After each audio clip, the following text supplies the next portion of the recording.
SN1 বিক্রিয়া organic কেমিস্ট্রির বই খুললে তোমরা প্রায় এই জাতীয় শব্দগুলো দেখতে পাও, যা তোমাদের কাছে অনেক কঠিন বলে মনে হতে পারে। আসো এই কঠিন জিনিসটাকে আমরা আজকে অনেকটা সহজভাবে বোঝার চেষ্টা করব। SN1 এর মানে হচ্ছে নিউক্লিওফিলিক সাবস্টিটিউশন রিঅ্যাকশন 1, মানে এটা হচ্ছে একটা নিউক্লিওফিলিক প্রতিস্থাপন বিক্রিয়া। যেমন এই যে এই বিশাল অ্যালকাইল হ্যালাইডের এই ক্লোরিনটা সরে এখানে একটা হাইড্রক্সিল বসে এই যৌগটা তৈরি করে, তার মানে হচ্ছে এই ক্লোরাইডটাকে হাইড্রক্সিল প্রতিস্থাপন করে। তো এই বিক্রিয়াটি হচ্ছে একটা SN1 বিক্রিয়া। এই বিক্রিয়াটা কিভাবে ঘটে, কি মেকানিজমে ঘটে, আমরা সেটাই দেখার চেষ্টা করব। লক্ষ্য করো এখানে দুইটা বিক্রিয়ক আছে, একটা হচ্ছে অ্যালকাইল হ্যালাইড আর একটা হচ্ছে একটা KOH বা একটা ক্ষার। লক্ষ্য করো SN1 বিক্রিয়া দুইটা স্টেপে ঘটে। প্রথম স্টেপে অ্যালকাইল হ্যালাইডটা ভেঙে যাবে। কেন? কার্বন আর ক্লোরিনের মধ্যে ক্লোরিন অনেক বেশি তড়িৎ ঋণাত্মক, তাই ক্লোরিন ইলেকট্রনটাকে নিজের দিকে টেনে নিয়ে যায়। তাই ক্লোরিন ক্লোরাইড মাইনাস হিসাবে ইলেকট্রন নিয়ে বের হয়ে চলে গেল। যেহেতু কার্বন থেকে ইলেকট্রনটা নিয়ে ক্লোরিন চলে গেল, কার্বনটা পজিটিভলি চার্জ হবে, বাকি অংশগুলো আগের মতন থাকবে। তার মানে প্রথম ধাপে অ্যালকাইল হ্যালাইডটা ভেঙে একটা অ্যালকাইল গ্রুপ আর একটা ক্লোরাইড গ্রুপ তৈরি করে, অর্থাৎ একটা কার্বোক্যাটায়ন আর একটা হ্যালাইড তৈরি হলো। 2 নম্বর ধাপটা খুবই ইম্পর্টেন্ট, লক্ষ্য করো, কারণ এই যে কার্বোক্যাটায়নটা প্লাস চার্জটা, এখন লক্ষ্য করো এই যে KOH এর মধ্যে হাইড্রক্সিল মাইনাস আছে, KOH তার থেকে হাইড্রক্সিল মাইনাস, এই মাইনাসটা এই প্লাস চার্জ দেখে তার দিকে আকর্ষিত হয়ে বিক্রিয়া করবে। বিক্রিয়া করলে আলটিমেটলি তৈরি হবে CH3COH, অর্থাৎ ক্লোরাইডটা বের হয়ে গেল এবং ক্লোরাইডের জায়গায় এসে হাইড্রক্সিল গ্রুপটা বসে পড়লো। 2 স্টেপে বিক্রিয়াটা হয়ে গেল। এখন তোমাদের মনে কোশ্চেন জাগতে পারে, কেন এটাকে SN1 বলা হয়ে থাকে? বিক্রিয়াটা ঘটে 2 স্টেপে, কিন্তু এটাকে নাম দেওয়ার সময় দেওয়া হয়েছে 1। এই জিনিসটা আমরা এখন ব্যাখ্যা করার চেষ্টা করব।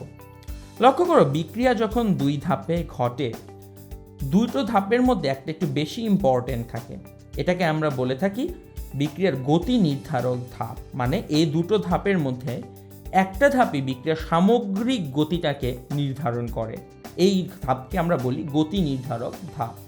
একটা নীতি আছে, এই নীতি অনুসারে বলা হয় বিক্রিয়ার ধীরতম ধাপ তার গতি নির্ধারক। অর্থাৎ অনেকগুলো ধাপে যখন বিক্রিয়া ঘটে, যে ধাপটা সবচেয়ে স্লোয়েস্ট সেটাই পুরো বিক্রিয়ার গতিটাকে নির্ধারণ করে। তোমার কাছে মনে হতে পারে এটা কেমন কথা, বিক্রিয়ার ধাপ আছে 2, তার মধ্যে একটা ধাপই কেন গতি নির্ধারণ করে? এটা একটু খুব সহজে বুঝিয়ে দেওয়া যায়।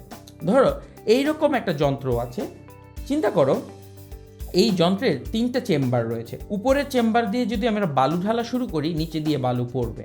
একটা জিনিস লক্ষ্য করে দেখো, এই যন্ত্রের যে নলগুলো, প্রথম নলটা অনেক চিকন, পরেরটা মোটা, লাস্টেরটা অনেক বড়, এবং বালু বের হয় লাস্টের মোটা নল দিয়ে। কিন্তু প্রথম নলটা চিকন। লক্ষ্য করো লাস্টের নলটা অনেক মোটা, তার বলে এদিক দিয়ে অনেক বেশি বালু বের হচ্ছে না। এর কারণ কি?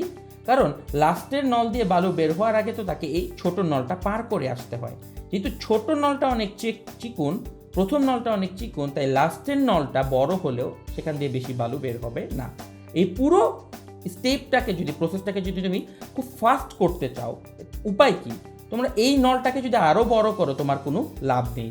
তোমার পুরো জিনিসটাই কাজ করবে যদি এই স্লোয়েস্ট যে নলটা ছিল সেটাকে অনেক বড় করে দিতে পারো। এই স্লোয়েস্ট নলটাকে ছোট বড় করার উপর এই এন্টায়ার প্রসেসটাকে ডিপেন্ড করছে। তাই স্লোয়েস্ট স্টেপটাই হচ্ছে তার গতি নির্ধারক বা রেট ডিটারমাইনিং। তাহলে এই দুইটার মধ্যে আমার খুঁজে বের করতে হবে কোনটা স্লোয়েস্ট।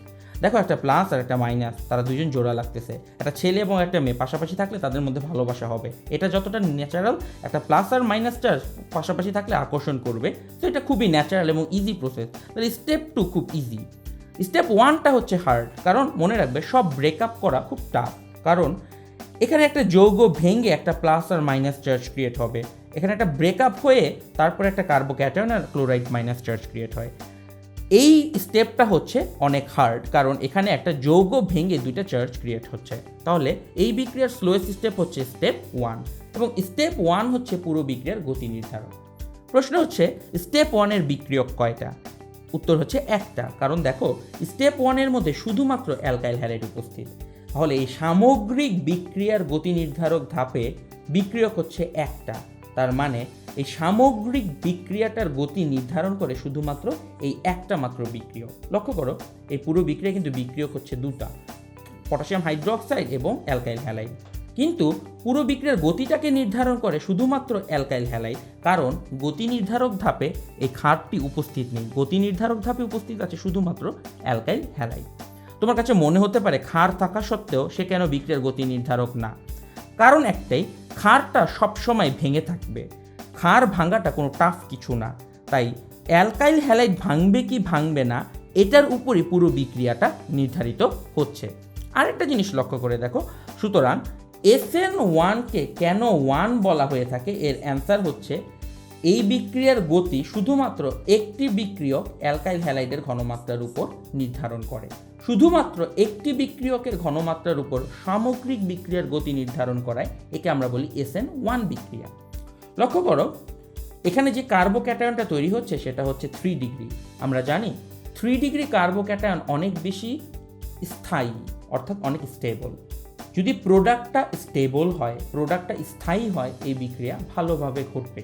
আমরা জানি বিক্রিয়ার উদ্দেশ্যই হচ্ছে স্টেবল অর্থাৎ স্থায়ী প্রোডাক্ট তৈরি করা। যেহেতু এখানে প্রোডাক্টটা স্থায়ী হচ্ছে, সুতরাং এই বিক্রিয়া ভালোভাবে ঘটে। কিন্তু চিন্তা করে দেখো, এখানে যদি আমি 2 ডিগ্রি জিনিস নিতাম, কার্বোক্যাটায়নটা 2 ডিগ্রি, সেক্ষেত্রে প্রোডাক্টের স্ট্যাবিলিটিও কমে যেত।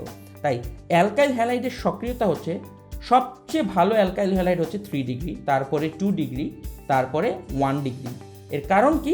কারণ 3 ডিগ্রি অ্যালকাইল হ্যালাইড ভাঙলে 3 ডিগ্রি কার্বোক্যাটায়ন তৈরি হয়, যেটা অনেক বেশি স্টেবল, এবং বিক্রিয়ার উদ্দেশ্যই হচ্ছে স্টেবল প্রোডাক্টটা তৈরি করা। তাই 3 ডিগ্রি অ্যালকাইল হ্যালাইড সবচেয়ে সক্রিয় এবং 1 ডিগ্রি হচ্ছে সবচেয়ে কম সক্রিয়। এটাই ছিল SN1 বিক্রিয়ায় অ্যালকাইল হ্যালাইডের সক্রিয়তা।